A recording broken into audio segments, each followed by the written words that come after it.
Karen barges into Derek's private pool area with a racist insult in front of nosy neighbors. Derek, a calm ex-officer, doesn't raise his voice. He flips the power with one cold move.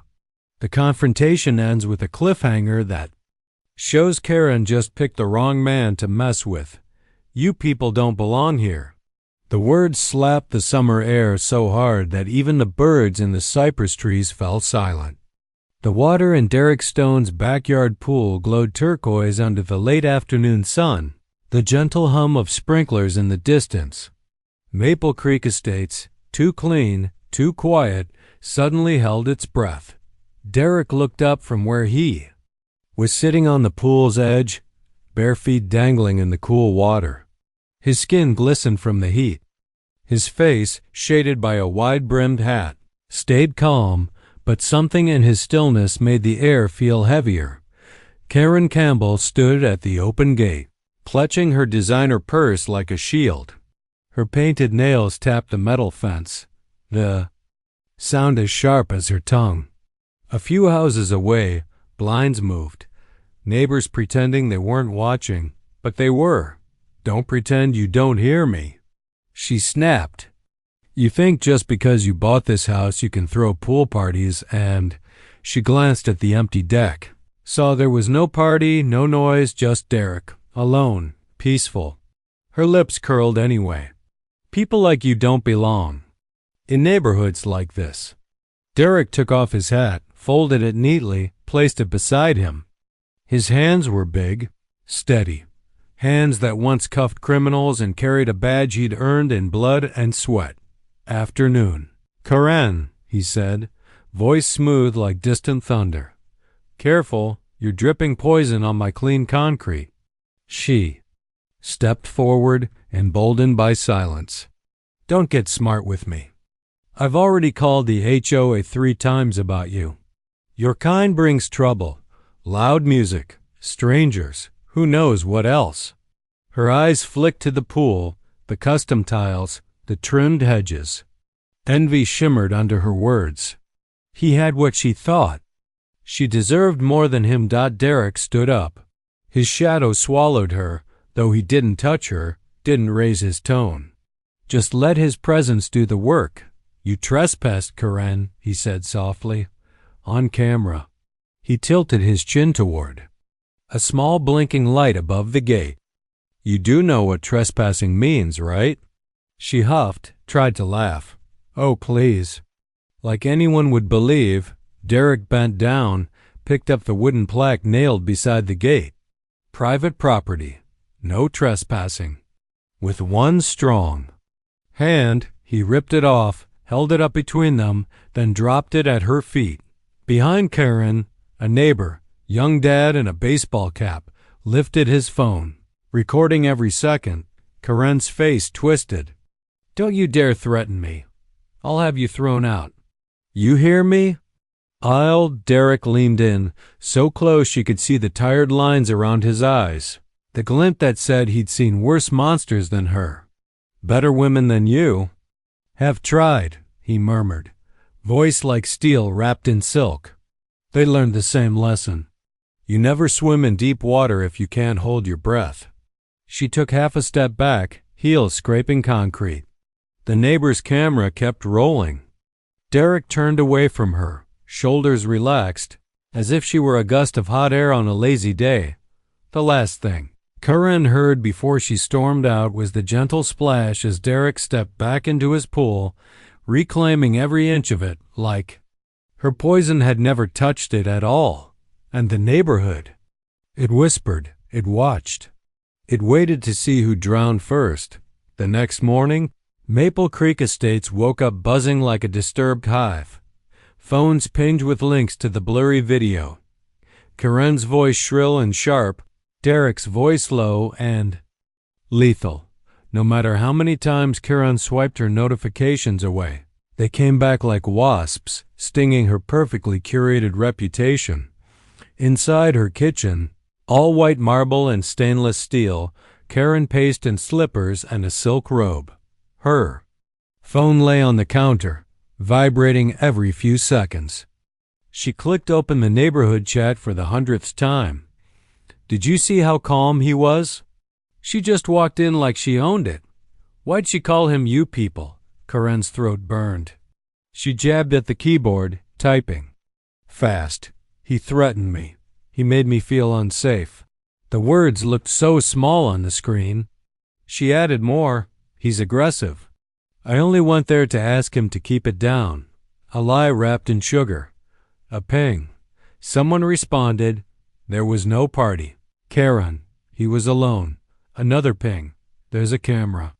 The sign was clear. Her pulse raced. She slammed the phone down. Her husband, Greg, leaned against the fridge, arms folded. He'd heard every word last night when she came home ranting, face flushed, voice shrieking about that man. Just drop it, Karen, Greg said softly, staring into his coffee. You messed up. Let it go. She spun on him, fury blooming behind her eyes. He humiliated me on my own street. You know how this looks for me, for us? Greg didn't answer. He only sipped his coffee, eyes distant. Karen hated the look on his face, the tiny glimmer of something that looked like respect for Derek Stone. It made her want to scream. 3 doors down, Derek stood on his back patio in a plain black t-shirt, phone in hand. He scrolled once through the messages Anthony had sent him, screenshots of Karen's meltdown, comments from neighbors who'd never said a word to him in person, always liked him better than her. Did you know he was an officer? He's too calm. She's outmatched. Anthony's text came with a laughing emoji. You want me to handle her? Derek shook his head. He typed back, Nah, let her talk. The more she talks, the more rope she makes for herself. He looked out at the pool, calm, shimmering, untouched by her storm. A single leaf floated on the surface. He bent down, scooped it out, flicked it aside. The door behind him slid open. His mother, May, small but fierce, stepped out with a tray, sweet tea, still sweating from the ice. She didn't say a word.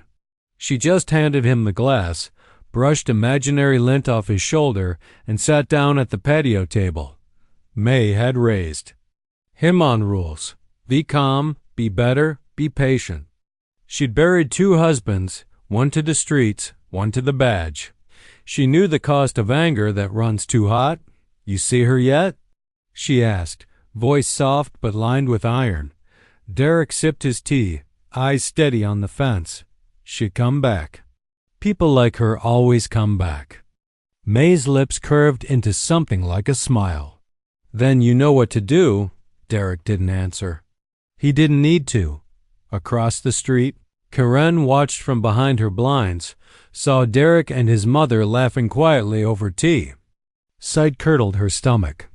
How dare he sit there, calm as a saint, while she fought for her reputation alone? She picked up her phone again, new plan.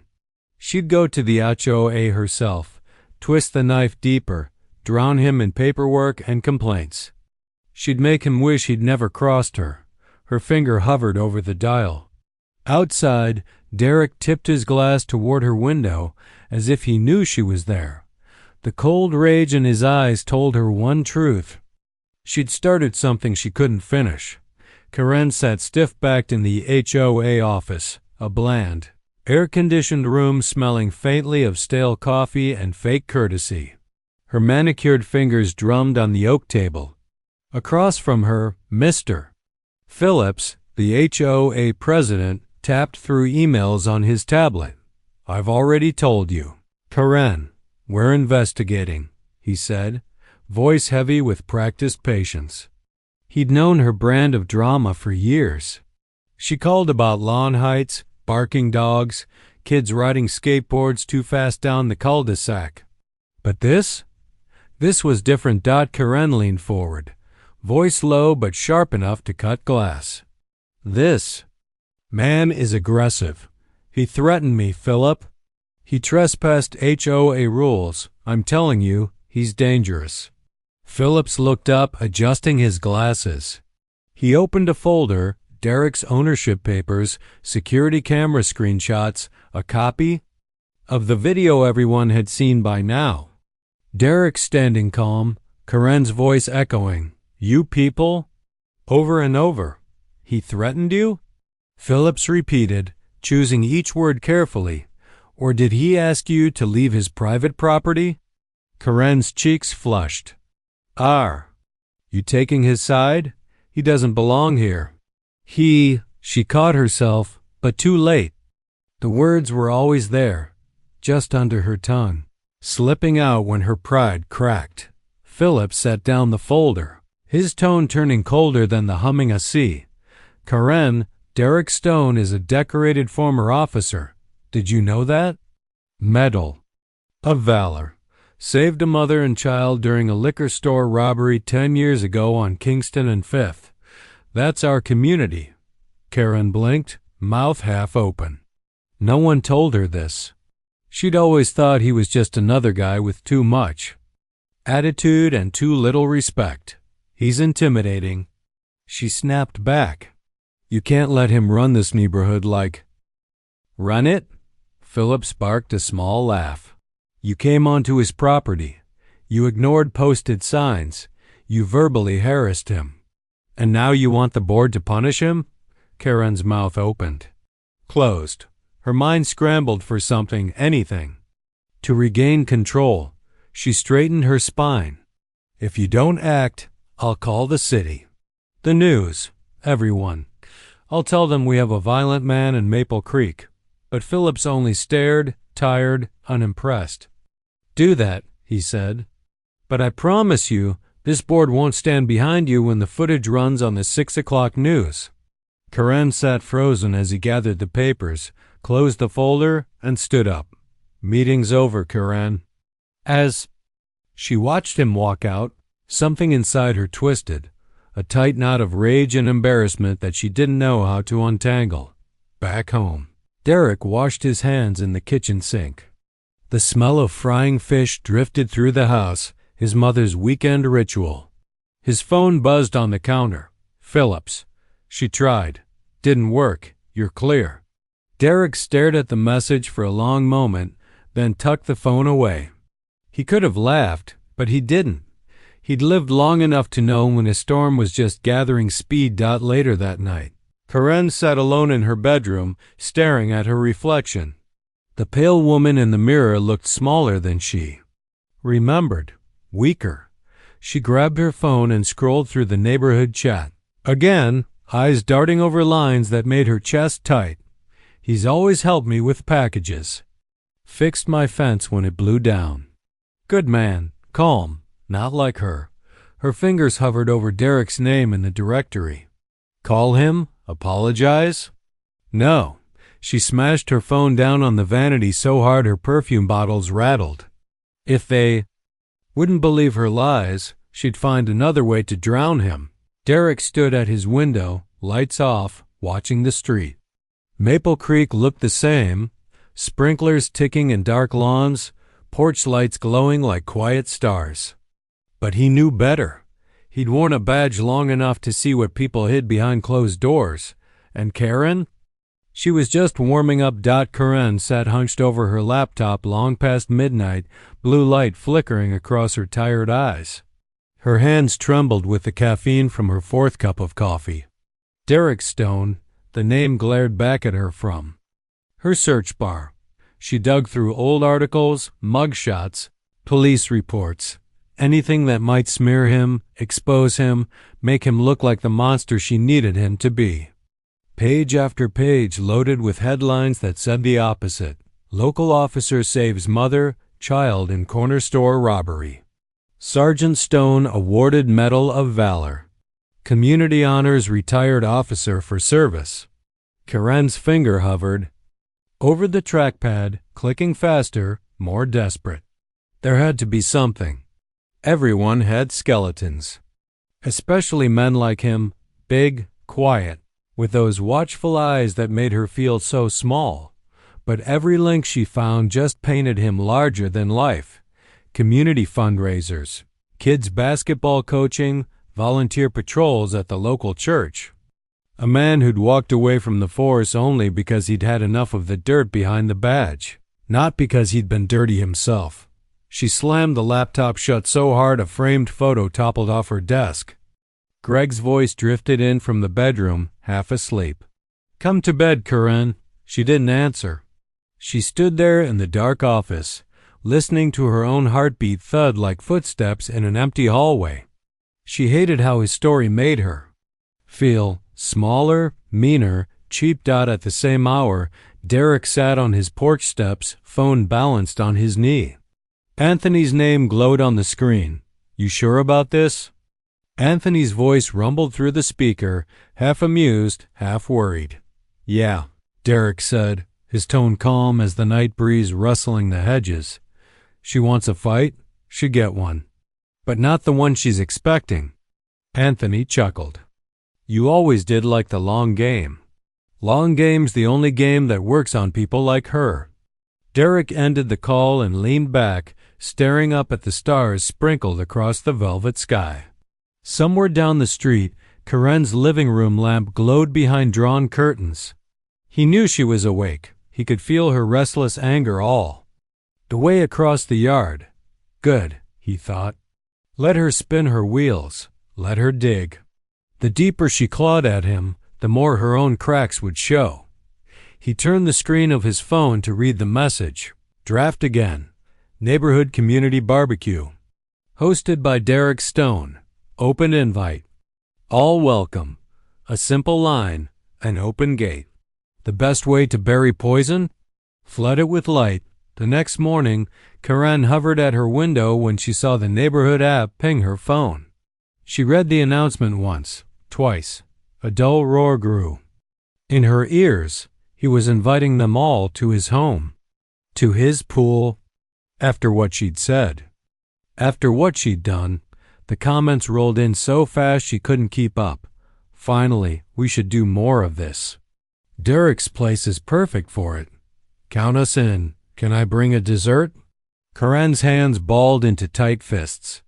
She felt the walls closing in, her carefully painted version of events falling apart with every neighbor who chose him over her. She stormed into the kitchen where Greg sat reading the local paper. "Did you see this?" she hissed, shoving the phone in his face. Greg scanned it, shrugged. "Looks nice. Might be good for the neighborhood. Maybe you should go." Her hand shot out, knocking the coffee mug off the table. It shattered on the tile, a jagged echo of her spiraling control. "I'm not going," she snapped. "I won't stand there while he turns them all against me." Greg knelt, picking up the shards. "Maybe you should stop fighting a man who's not fighting you the way you think." She ignored him. Her mind raced, fueled by a fear she wouldn't say out loud. What if they liked Derek Stone more than her? What if they already did? Outside, Derek watered the hedges, humming under his breath. When the sprinkler sputtered, he glanced across the street. Karen's silhouette flitting behind the blinds. He smiled to himself. Let her hide. He wasn't the one buried. The day of the BBQ arrived with bright sun and easy laughter drifting down Maple Creek's neat sidewalks. Folding chairs, paper lanterns, and the smell of smoked ribs turned Derek's backyard into a neighborhood magnet. Kids splashed in the pool, the same pool Karen said he didn't deserve. Elderly couples brought homemade pies. Teenagers offered to set up speakers. Mothers who'd avoided eye contact with Derek before now hugged him, thanking him for finally bringing the block together. He moved through the crowd in a simple t-shirt and shorts, barbecue tongs in hand, greeting each guest like family. No big speeches, no forced smiles. Just quiet confidence that made people lean in closer, laugh louder. May sat near the grill, under a wide sun hat, beaming at the way neighbors treated her son, with the kind of warmth Karen could never fake. Anthony, lounging near the patio with a cold beer, watched it all with a wolfish grin. He leaned in, muttered just loud enough for Derek to hear, "This is how you drown a snake in broad daylight." Derek only shrugged, flipping chicken wings on the grill. Let her come? And come she did. Karen's silver SUV crept up the curb like a shark fin cutting through calm water. She stepped out, perfectly dressed in a crisp white sundress and oversized sunglasses. Her smile was a dagger sheathed in lip gloss. A hush fell over a few conversations as she strutted up the driveway, pretending the invitation was always meant for her. She gave tight nods to people who barely looked her in the eye. May clocked her the moment she stepped onto the patio. Derek didn't flinch, didn't even turn from the grill until Karen cleared her throat dramatically. "Well, this is cute," Karen said, arms folded, gaze sweeping the happy chaos like she was sniffing rotten milk. "Isn't this against HOA rules? So many cars, so much noise." Derek lifted a single brow, his tongue still hovering over sizzling ribs. "Karen, you want a plate?" She blinked. The friendliness threw her off balance.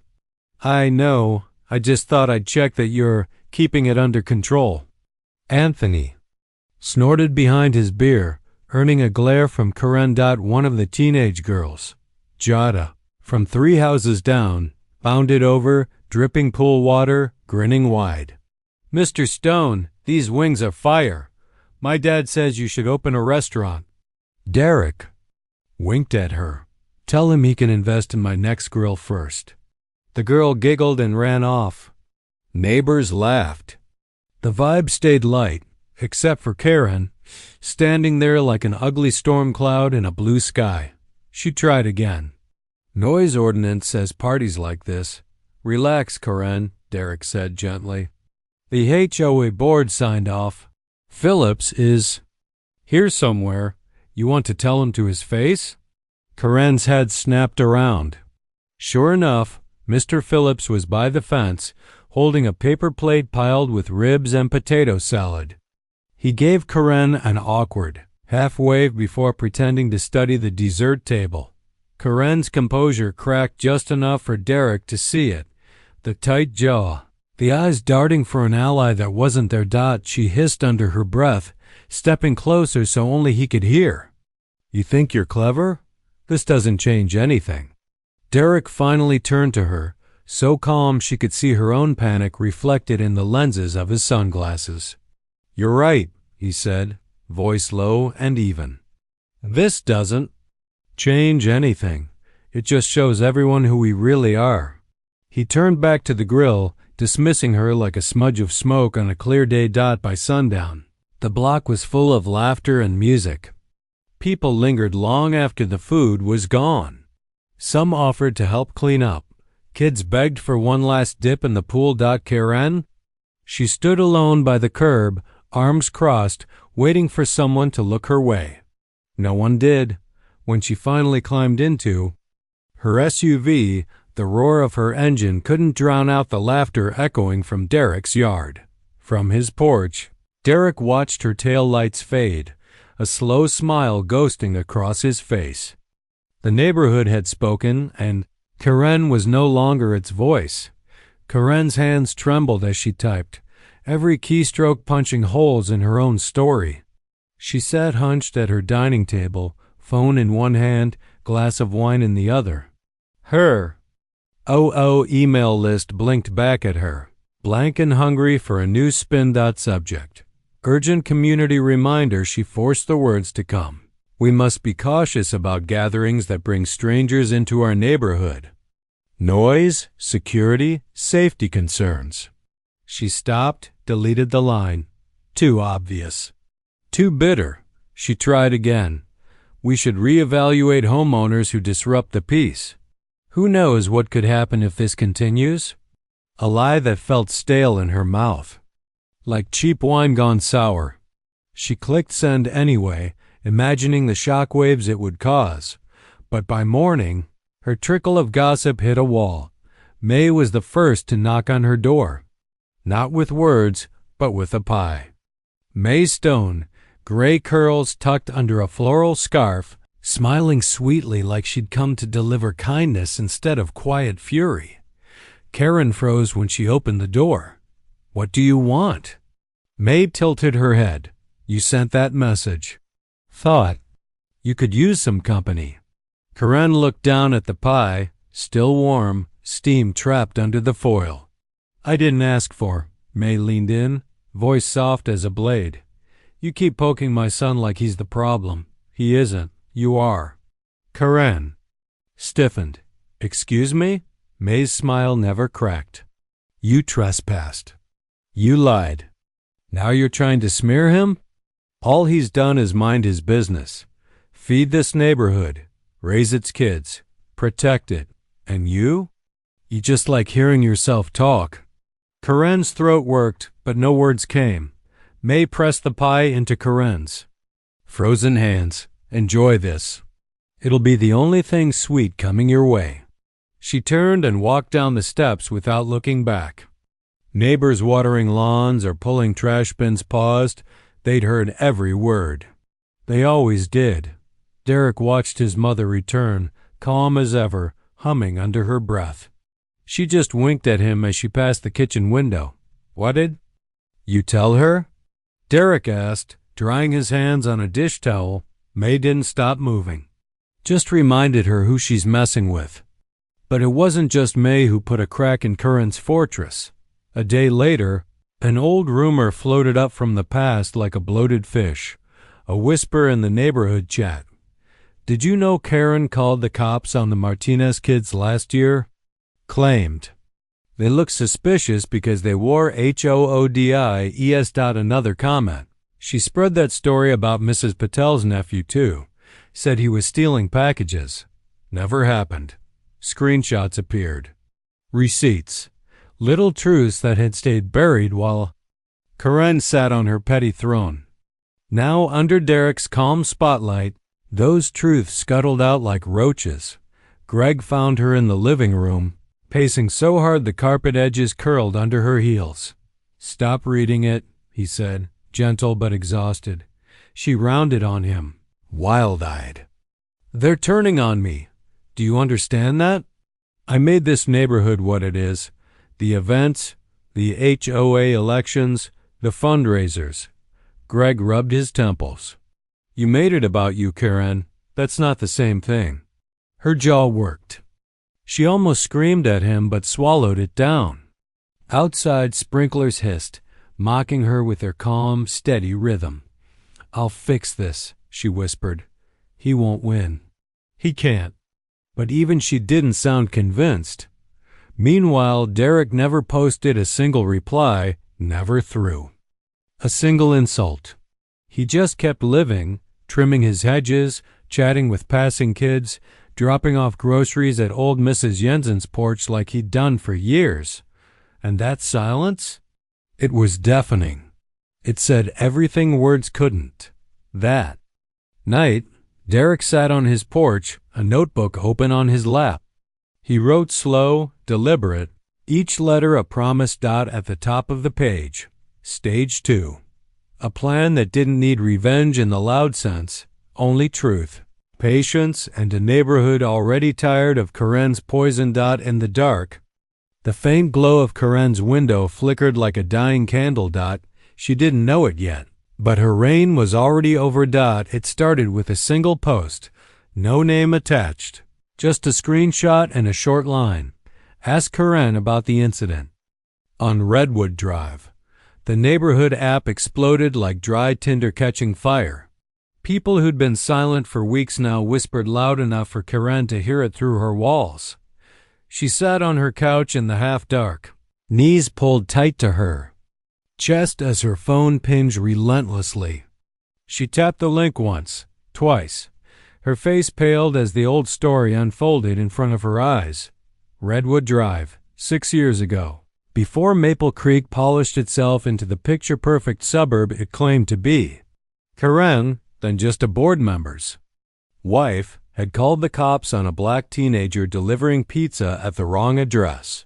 She'd told the dispatcher the boy looked suspicious and out of place. The boy had been forced to the ground at gunpoint until the homeowner came out screaming, "Pizza box still warm." Receipt still stuck to the top dot. The boy's mother sued the city. Quietly settled, buried. Karen thought it was gone forever. Until tonight.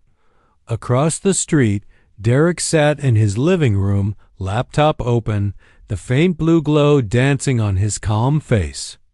Anthony sat on the armrest, arms folded, watching the fallout unfold in real time. "You did it?" Anthony asked, though he already knew. Derek didn't answer directly. He just sipped his tea and nodded at the screen. Comments rolled in too. "Fast to read. I remember this. Was this her? No wonder she hates him. He makes her look small." Anthony let out a low whistle. "You think she'll come out of this?" Derek set his cup down, leaned back. "She won't. Know how to fight it. People like her, they're strong when no one sees the truth. Once the mask slips, they turn on each other just to stay dry."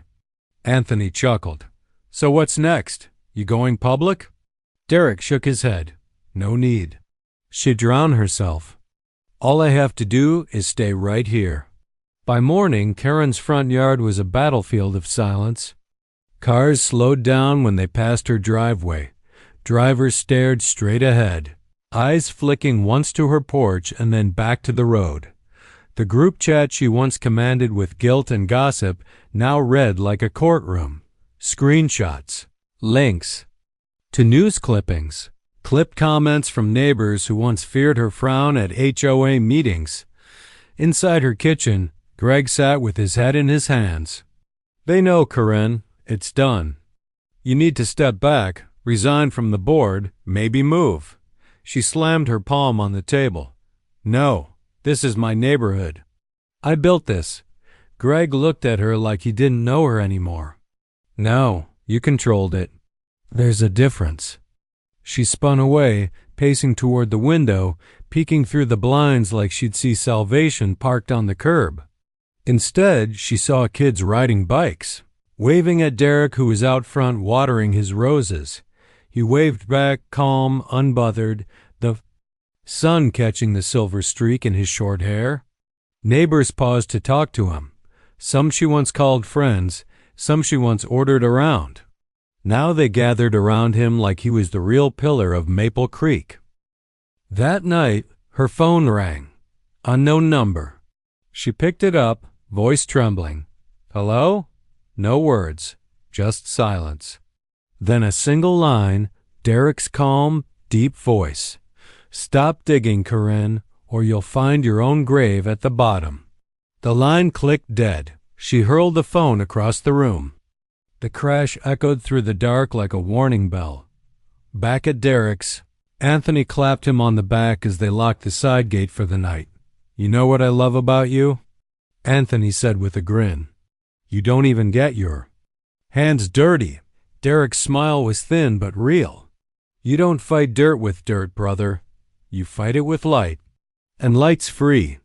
He looked back at the pool, the water calm and moonlit, the same water she'd tried to poison him in, and now? It was her reflection drowning in it, not his. The summer air crackled with a restless hush that night, like the whole street knew something was about to break. Karen sat in her SUV, headlights off, fingers drumming on the steering wheel.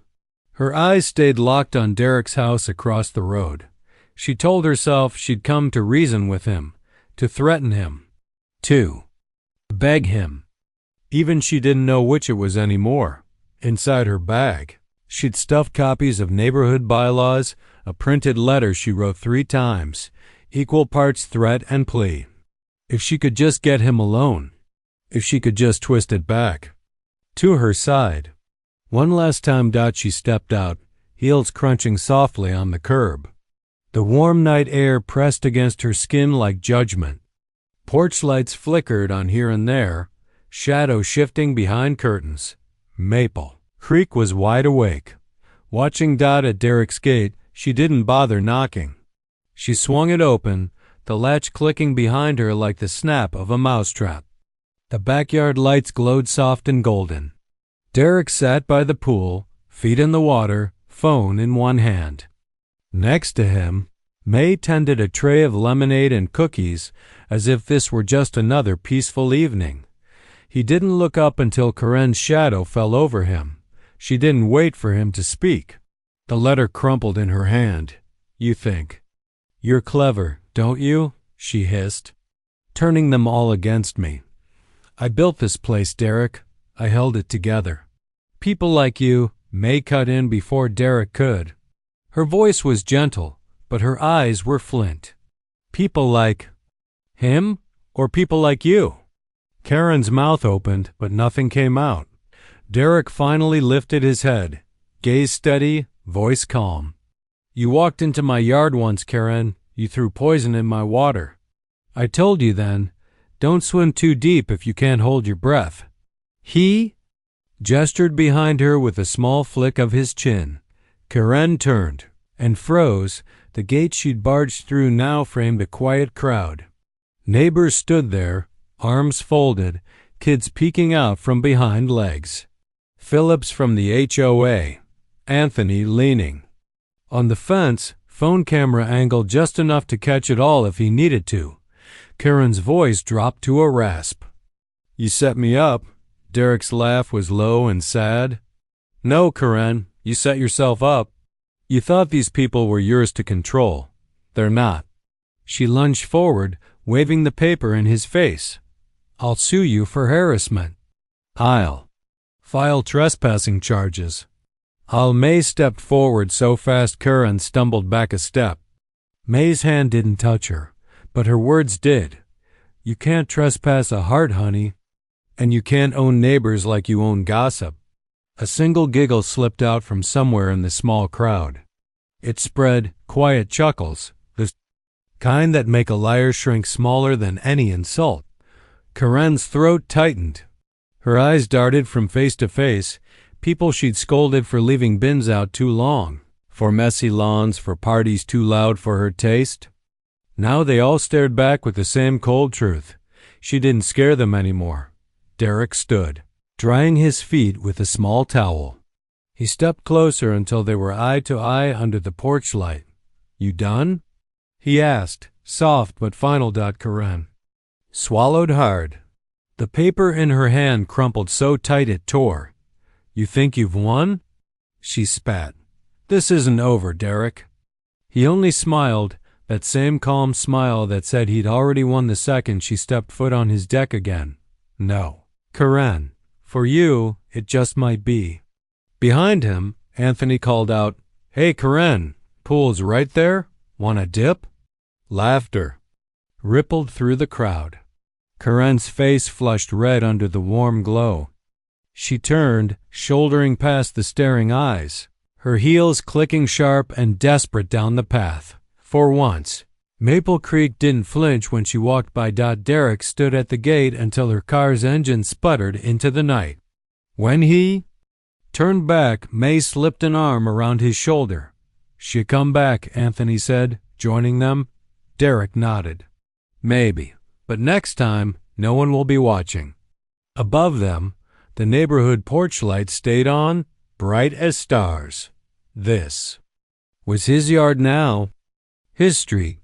His name. 2 days after the pool confrontation, Maple Creek settled into an eerie calm. The group chat stayed quiet. Neighbors watered their lawns, took out their trash, exchanged shy smiles with Derek when they saw him on his porch. Some offered pies, some offered apologies they didn't say out loud. Karen, meanwhile, sat inside her once immaculate house, blinds drawn, phone buzzing with calls she didn't answer. Greg had gone to stay at his brother's.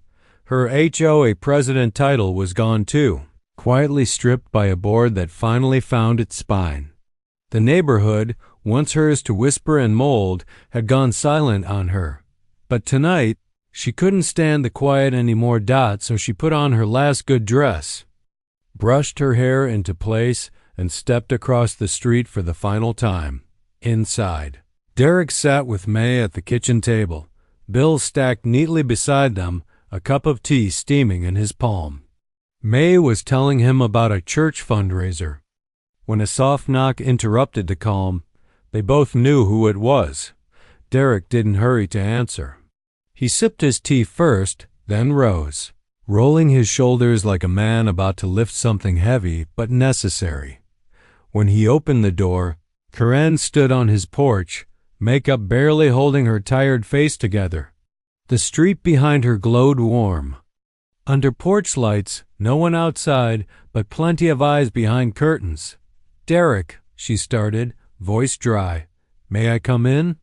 He leaned against the doorframe, arms crossed, blocking her view of the warm light behind him. "What for?" She fumbled with her hands, twisting a cheap bracelet she'd once bragged about buying in Paris. "We should talk. Just you and me, clear the air. I know you're angry." "I said some things I shouldn't have." Derek's eyes didn't flicker. They just stayed on her, like he was reading the spaces between her words. "You said everything you meant, Karen," he said calmly. She winced. "People are turning on me because of you." "No," Derek corrected her softly. "People are turning on you because they finally see you." She stepped closer, lowering her voice like she might still sell a secret. "I can fix this. I can tell them we settled it. That you're not dangerous. That you—" Derek almost laughed, not cruelly, just tired. "Karen, I don't need you to tell people who I am." A car rolled by behind her, headlights sweeping over the yard, catching her face in its full, desperate ruin. Her voice cracked. "Do you want me to beg you? Would that make you feel better?" May's voice called gently from inside. "Derek, you want me to handle it?" He shook his head without looking back. "I got it, Mama." Karen's shoulders slumped. She seemed smaller than he'd ever seen her, a whisper of the woman who once trespassed his yard, like she owned the soil under his feet. Derek stepped forward just enough that Karen had to step back. The porch light spilled between them like a line she couldn't cross again. "Go home, Karen," he said, voice even. "Close your blinds. Let people forget you a little. You'll find new gossip somewhere else." Her lip trembled. "So that's it? You won't forgive me?" Derek looked at her, really looked at her, not with hate, not even anger. Just pity that settled in his bones. "I'm not God, Karen. I'm not here to forgive you. I'm just here to make sure people see you for what you are. That's enough." A single moth fluttered around the porch light. Somewhere down the block, a dog barked once and fell silent. Karen turned away before he could see her tears. She took the steps slow, her shoes crunching on the gravel. She didn't look back.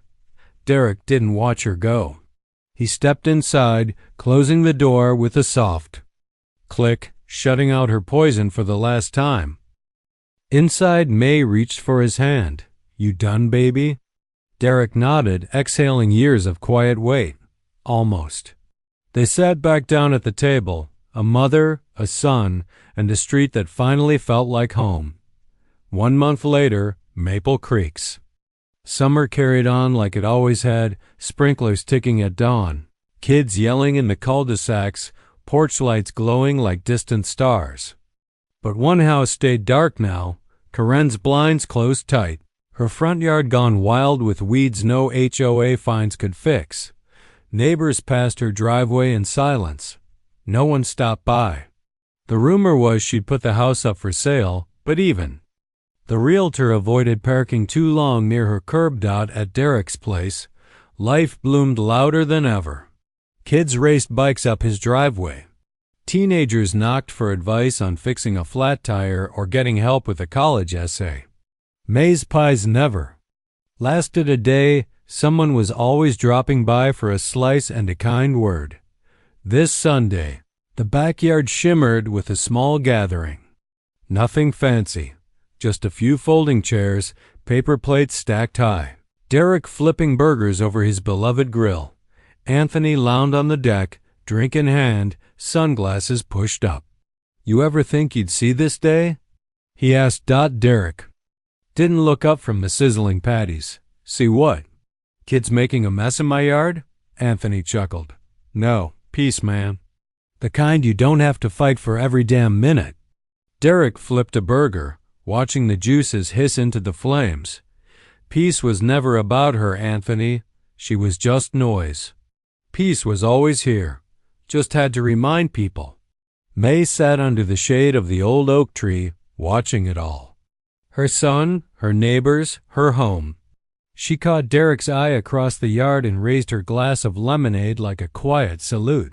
He nodded back, a thank you without words. By dusk, kids had scattered. Neighbors drifted home. Plates were stacked, the last of the grill smoke curling into the pink sky. Derek stayed behind, garden hose in hand, washing down the patio. The world softened around him, shadows stretching, the hum of crickets rising. A rustle made him turn. Greg stood at the gate, alone, no Karen behind him this time. He looked smaller too, like he'd left part of himself behind when he packed his last bag. "Hey, Derek," Greg said, voice low. "Mind if I?" Derek nodded once. Greg stepped forward, looking everywhere but Derek's eyes. "I wanted to say sorry," Greg murmured. "For all of it, for not stopping her, for not standing up sooner." Derek leaned on the hose, silent. He let the words hang in the warm evening air until they felt less heavy. "You were her husband, Greg. That's between you and her. Not me." Greg's shoulders sank in quiet relief. "She's leaving, you know, going to stay with her sister out west. Says she needs a fresh start." Derek almost smiled. "Maybe the rest of us needed one more." Greg held out his hand. Derek paused, then took it. Not to forgive, not to forget. Just to close the last door that needed closing. "Take care, Greg. You too, Derek." When Greg turned to leave, Derek watched him go. Another shadow drifting down a street finally free of poison. He shut the gate behind him and went back to the patio. The pool glowed under the porch light, still, clear, reflecting nothing but the stars overhead. He dipped his fingers in the water, feeling its cool, calm ripple around him.